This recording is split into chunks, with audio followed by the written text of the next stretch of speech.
I've always said, don't paint it unless you've studied it, been chased by it, or done something to save it.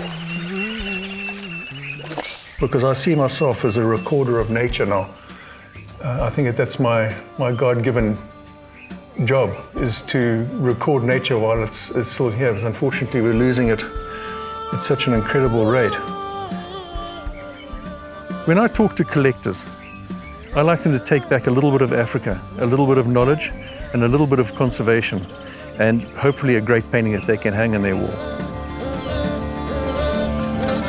One of the questions people ask me is, how do you get the material for that elephant charge? Well, you got to go and find an elephant to charge you and take a photograph of it. There's a lot of planning that goes into what I do, and that's even when you start going to the national parks, packing your Land Rover, making sure your equipment is there. That's where the inspiration starts to get new art material to get back into my studio.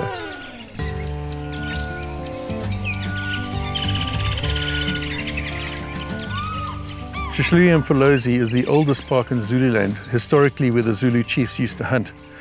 And it's the flagship of the national parks for Zululand. And it's here that they actually resurrected the rhino population in Africa, going back some 20 or 30 years. They're doing the same again now. They've done the same for wild dog. And now we're hoping to work on the lion, because we need to know that there's a good breeding nucleus of lion.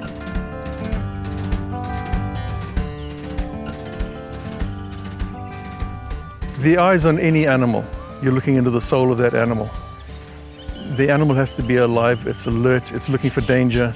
But once you've captured the eye, then the rest of it will fall into place, because that's the essence of it.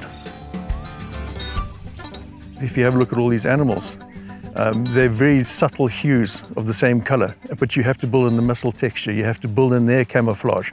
And to do that correctly with all these animals, you've got to try and have a very subtle palette. Leopard spots, you're going from black to tan, to cream, to white. That is why my paintings will be in my studio for such a long time. I'm building up layers of color onto my canvas.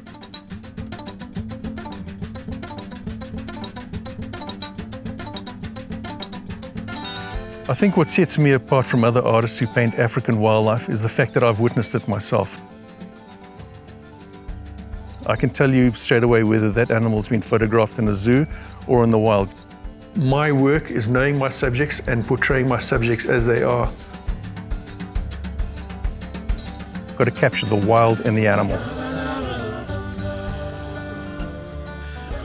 When it comes to my career, I think I'm very, very fortunate in that I can make a substantial mark on conservation and leave Africa hopefully in a better place than I found it.